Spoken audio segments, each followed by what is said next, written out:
Clubroot is a serious disease of canola and of other crops in the Brassica family: cabbage, broccoli, and even weeds such as stinkweed.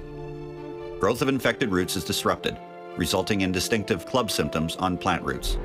Water and nutrient uptake is restricted by clubbed roots and can result in reduced seed production, stunting, and premature death of the plant.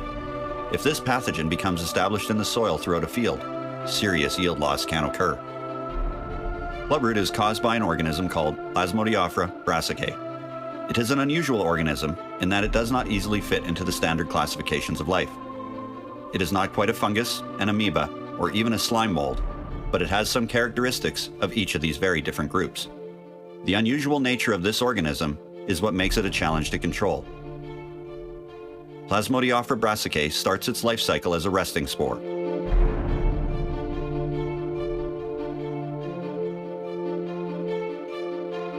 This spore, although very small, is remarkably hardy and can persist in the soil for up to 20 years.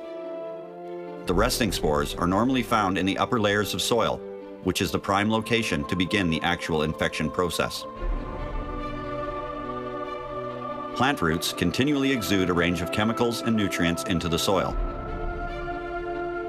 Most of the resting spores remain dormant in the soil until substances released from a nearby rootlet stimulate them to germinate. The resting spore undergoes cell division and changes from a hardened survival structure into a fragile, short-lived zoospore, which has two hair-like flagella that it uses to swim towards a root hair. In wet soil, the newly formed zoospores swim from soil particle to particle in a film of water until they find and infect a root hair. When the soil is dry, the zoospores are trapped in place and unable to infect root hairs.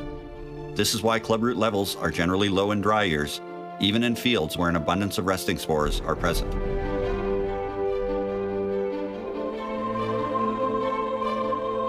The zoospore swims in soil water until it contacts a root hair, settles on the surface, and penetrates the wall of the root hair.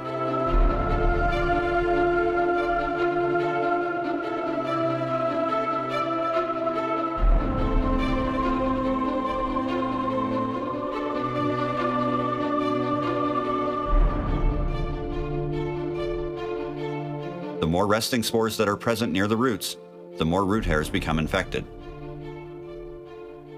Once inside a root hair, the zoospore develops into an amoeba-like structure called a plasmodium.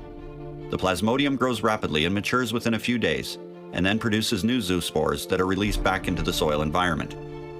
This is the stage where clubroot resistance operates.